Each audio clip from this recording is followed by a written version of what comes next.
भेटतो, येशू तुला भेटतो, येशू तुला भेटतो, येशू तुला भेटतो.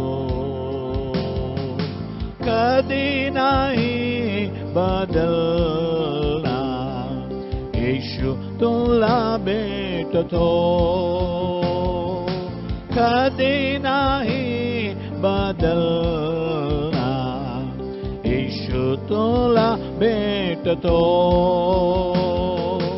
आपल्या लोकांस भेटून भोजन देणार,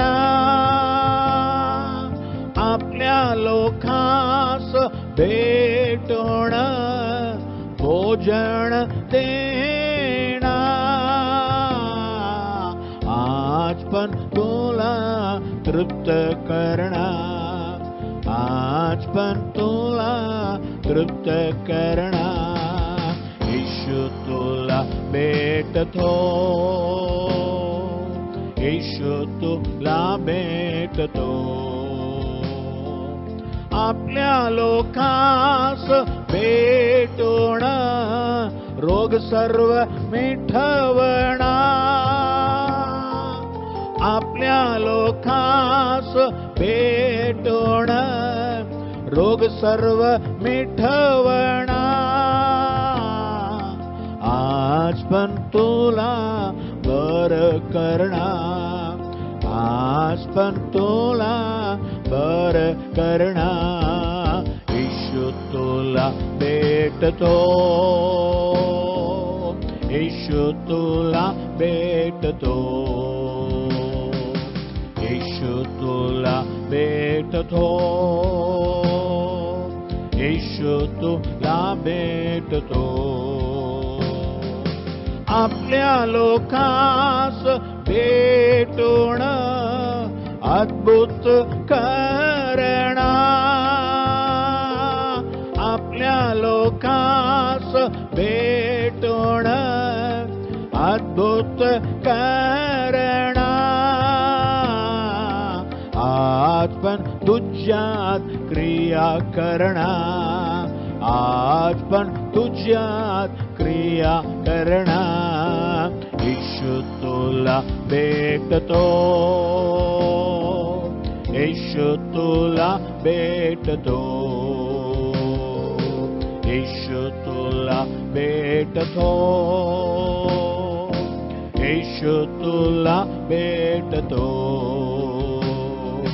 कधी नाही बदलणार, येशू तुला भेटतो, कधी नाही बदलणार, येशू तुला भेटतो.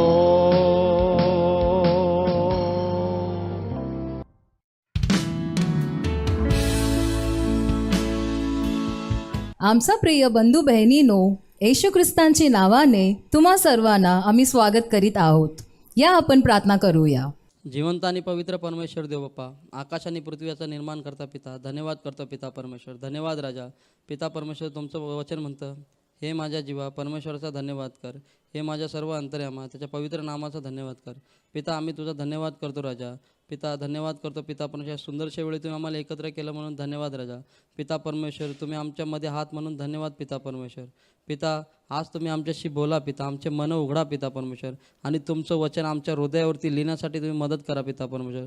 त्याला पिता परमेश्वर, आम्ही ऐकणारे नाही तर ऐकून क्रिया करणारे बनवा पिता परमेश्वर. तुम्ही असं करणार आहात म्हणून धन्यवाद पिता. पास्टरांद्वारा तुम्ही आमच्याशी बोला पिता परमेश्वर, आमच्या सगळ्यांचे हृदय तुम्ही खोला पिता, आणि तुमच्या वचनाचा साठा आमच्या आतमध्ये होण्यासाठी मदत करा. तुमच्या नावाचा गौरव होऊ द्या. येशू ख्रिस्ताच्या नावाने मागतो पिता, आमेन.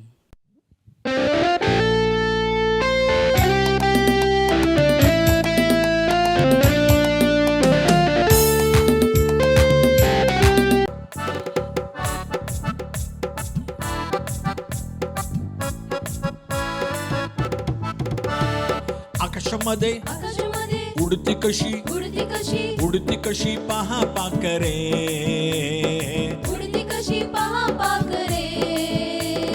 ना फेरिता ना फेरिता नाका पिता नाका पिता परमपिता पोषितो तया परमपिता पोषितो दया सुगंध पहा सुगंध पहा रंग पहा रंग पहा रानामध्ये पुष्पती पहा धनामध्ये पुष्पती पहा नाकातिथी नाका तिथी ना कष्टकरी ना कष्टकरी परमपिता सजवितो तया परमपिता सजवितो दया आकाशामध्ये आकाशामध्ये उडती कशी उडती कशी उडती कशी पहा पाकरे उडती कशी पहा पाकरे ना फेरिता ना फेरिता ना कापिता नाका पिता परमपिता पोषितो तया परमपिता पोषितो दया पक्षी पहा पक्षी पहा फुले पहा फुले पहा मोठी ही देवाची दया मोठी देवाची दया तुझा माझा तुझा माझा परमपिता परमपिता सत्य प्रेम दाखवी हमा सत्य प्रेम दाखवी हमा आकाशामध्ये आकाशामध्ये उडती उडती कशी पहा पाकरे उडती कशी पहा पाकरे ना फेरिता ना फेरिता ना कापिता नाका पिता परमपिता पोषितो तया परमपिता पोषितो दया परमपिता पोषितो तया परमपिता पोषितो दया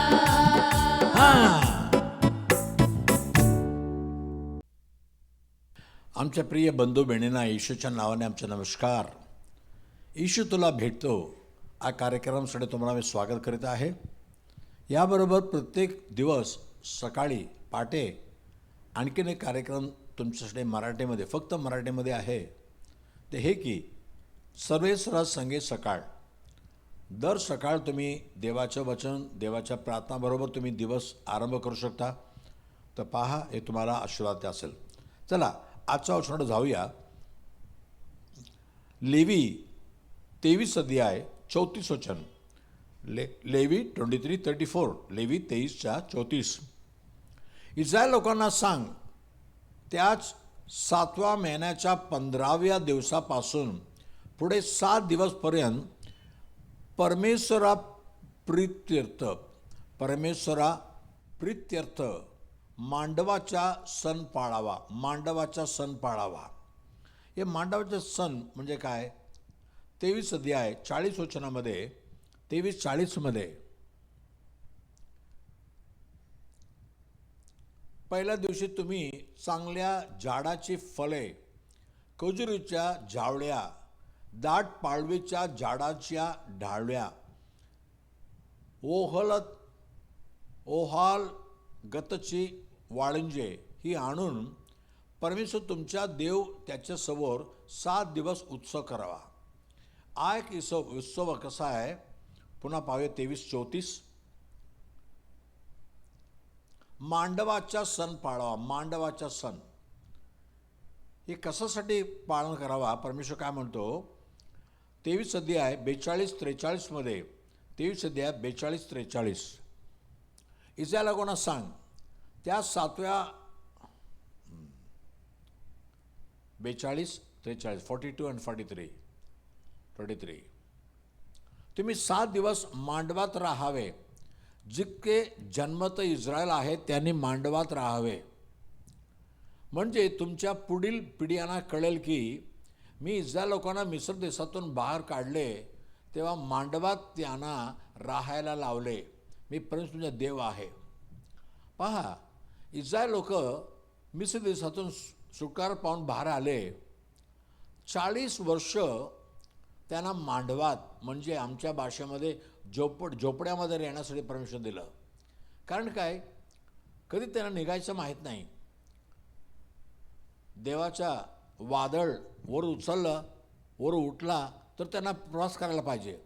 तसं प्रवास करत करत राहिले ते मांडवात म्हणजे झोपड्यामध्ये राहायला लागले. पण आता 40 वर्षानंतर देवाने त्यांना चांगलं देश दिला. गानान देश, मध आणि दूध वागणारा देश. आणखी तिथं चांगलं त्यांना मोठं मोठं घर, हे सगळं परमेश्वर दिलं. पण तरी परमेश्वर म्हणतो वर्षाला एकदा तुम्हाला याची आठवण व्हायला पाहिजे.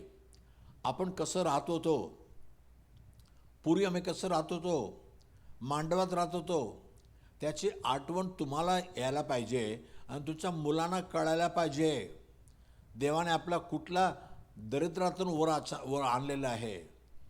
आम्ही किती खाली बसलो होतो, पण आम्हाला कसं वरती परमेश्वरानं आणलं याचं स्मरण करावा आणि जो लेकरांना कळवून घ्या, कळवायला पाहिजे, कळायला पाहिजे. म्हणून 7 दिवस इजरायल किती मोठं श्रीमंत असू दे, 7 दिवस कोणी आपल्या मोठा बंगलामध्ये राहणार नाही. बंगला असू दे, पण वर चपरेमध्ये असं जाडाच्या फांदी आणणार आणि त्या जाड्याने एक झोपडी किंवा एक मंडपासारखा एक बनवून त्यामध्ये 7 दिवस राहायचं आहे. पहा देव किती चांगला आहे. म्हणून परमेश्वर तुम्हाला चालवलेलं ते सर्व दिवस, ते सर्व आठवायला पाहिजे. तुम्ही अनुवाद त्याच्या 8 अध्याय 2 वचनामध्ये, ड्यूटोनॉमी 8:2, अनुवाद 8:2, तुला लीन करावे आणि तुझ्या मनात काय आहे म्हणजे तू त्याच्या आज्ञा पाळशील की नाही याची कसोटी पाहे. म्हणून तुझा देव परमेश्वर याने गेली 40 वर्ष तुला रानातून कोणत्या रीतीने चालवलं याचं स्मरण कर. 40 वर्ष रानात देवाने तुला आणलं, पण कोणत्या रीतीने चालवलं स्मरण कर. त्यांना मांडवामध्ये झोपडीमध्ये राहायचं होतं. आणखीन दर दिवस सकाळ ओस पडल्यानंतर आपला बर्फ पडल्यानंतर तिथं देवाची भाकर येते मन्ना म्हणून. रोज जाऊन आपले भांडे घेऊन जायला पाहिजे आणि ते सगळं घेऊन आपल्या घरामध्ये यायला पाहिजे. त्यांना काय दुकान नाही, खरेदी नाही, पण देवाचं भाकर खाली पडते, तेल उचलून आलं पाहिजे. आणि त्याने 40 वर्ष तेच खाल्ले, ते सकाळी दुपारी संध्याकाळी मन्ना मन्ना मन्ना. पण गाना देश गेल्यानंतर त्यांना तिथलं शेतीचं धान्य त्यांना भेटलं, खाल्ले. आज आम्हाला देवबापा आज चांगल्या स्थितीमध्ये ठेवलेलं आहे, पण आपलं जुनं दिवस आपण आठवण करायला पाहिजे.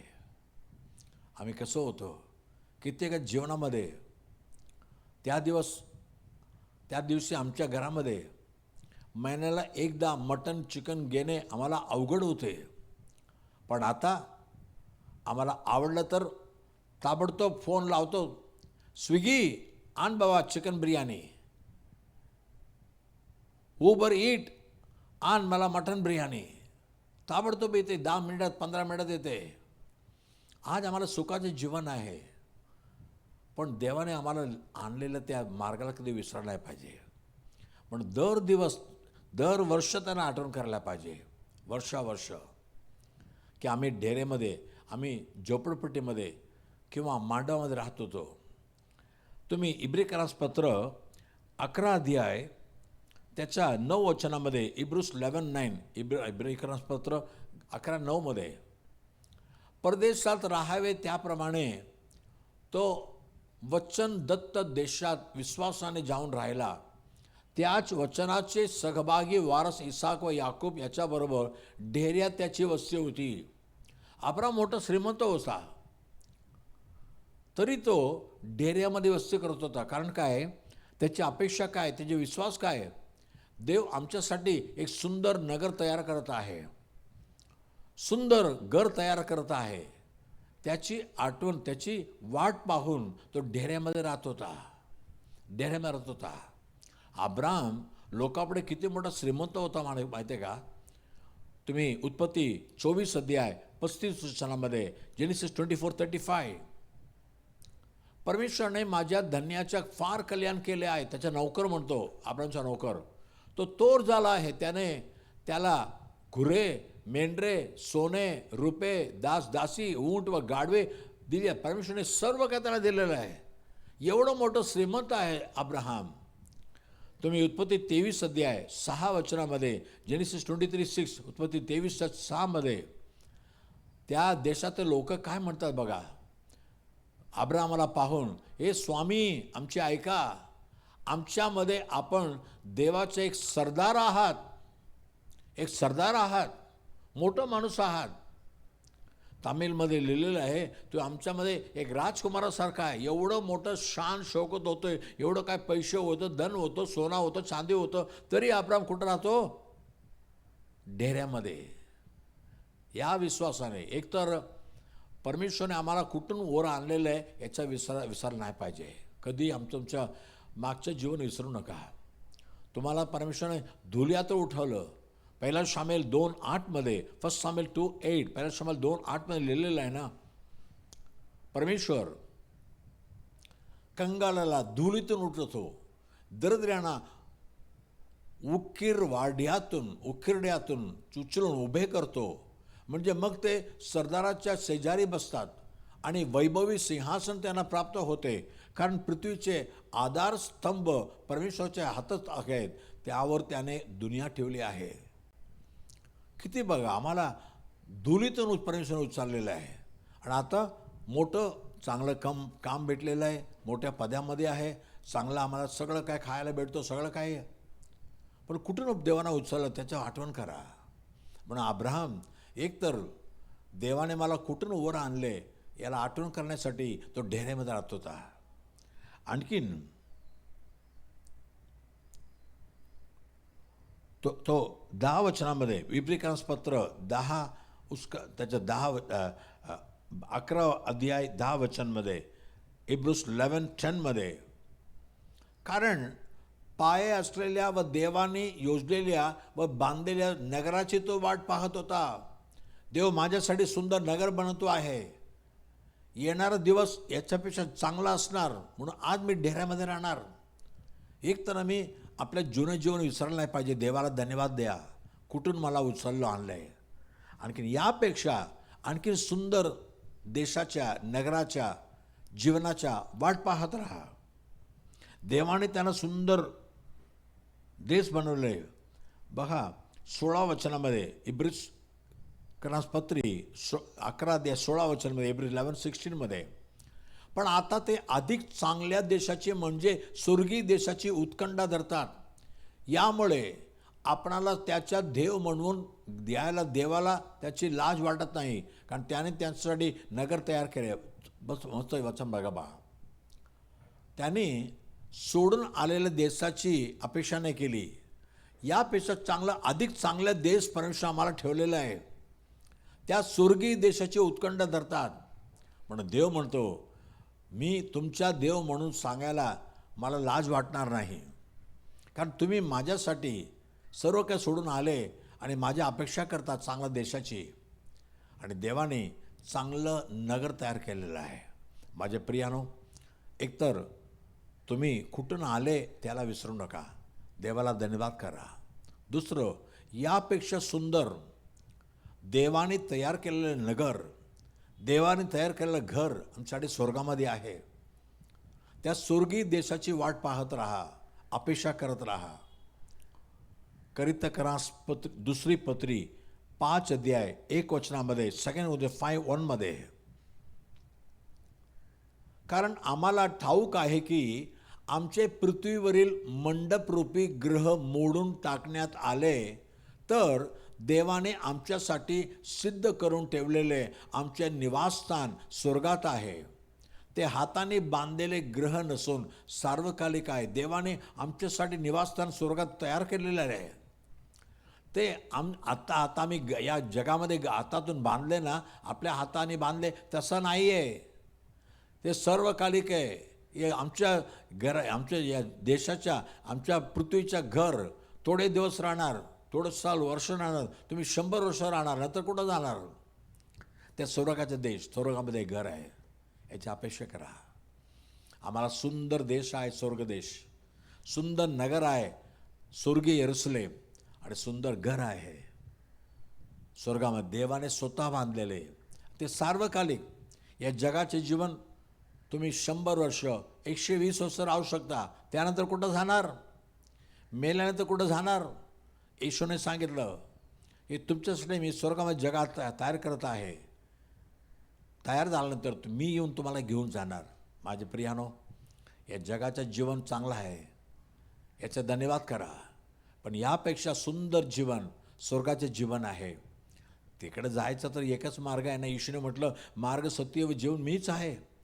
आणखीन कुठलाही अवतार पुरुषाने आम्हाला स्वर्गाबद्दल सांगितलं नाही, स्वर्गामध्ये कसं जायचं. कारण येशू स्वर्गामध्ये राहत आहे. येशू स्वर्गातून खाली उतरला आणि आमच्यासाठी, आमच्या पापासाठी येशू मरण पावला वधस्तंभावर. आमचं सर्व पाप त्याने हरण करून नेलेलं आहे. त्याच्यावर विश्वास ठेवा. तो आमच्यासाठी मरण पावला, पण तिसरं जिवंत उठला. आज पण जिवंत परमेश्वर आहे. त्याच्यावर विश्वास ठेवलं तर तुम्हाला पण त्या स्वर्गाच्या घराचे तुम्हाला हक्क भेटेल. चला प्रार्थना करूया. पवित्र देवबापा, धन्यवाद प्रभू, तो आमच्यासाठी स्वर्ग सोडून खाली आला आणि आमच्याच पापासाठी तो आपला जीव दिला. आणि आज तुम्ही विश्वास करतो प्रभू, आमच्यासाठी तो मरण पावला, आमच्या सर्व पाप तो क्षमा करतो. आज जे कोणी पापाची क्षमा मागतात, क्षमा कर. त्यांना तारणाचे निश्चय त्या मनामध्ये दे. पापापासून सुटकाराचे निश्चय दे प्रभू. आणखीन प्रभू, त्यांना कुठून तू आणलेलं आहे, मागचा दिवस विसरून नाही पाहिजे. आम्हाला धुळीतून देवाने उठवलेलं आहे, त्याची आठवण करायला पाहिजे. आणि यापेक्षा सुंदर जागा, सुंदर घर स्वर्गामध्ये आहे, त्या स्वर्गीय देशामध्ये आहे. अब्राहमने जसं वाट पाहिली की देवाने तयार केलेलं ते शहर, ते देश आम्हाला पाहिजे. त्या स्वर्ग देशामध्ये येण्यासाठी प्रत्येकाला तयार कर प्रभू. त्यांच्या जीवनाला पवित्र कर. आणि येशू प्रभूच आम्हाला स्वर्गामध्ये नेऊ शकतो याची खात्री त्यांना येऊ दे, विश्वास येऊ दे प्रभू. विश्वासाने सर्व काय आशीर्वाद त्यांना भेटू दे. आता पण स्पर्श कर. जे आजारी आहे त्यांना स्पर्श करून बरं कर प्रभू. ज्यांच्या मनामध्ये दुःख आहे, जे काय परिश्रम आहे, सगळं तो काढून टाक प्रभू. तो आमच्या सर्व बोज काढून टाकणार परमेश्वर आहे. प्रत्येकानं आशीर्वाद कर. येशूच्या नावाने मागितो म्हणा एक प्रभू राजा. आमेन, आमेन, आमेन. God bless you. पुढच्या रविवारी दुपारी 3 वाजता आपण पुन्हा भेटूया. आमेन.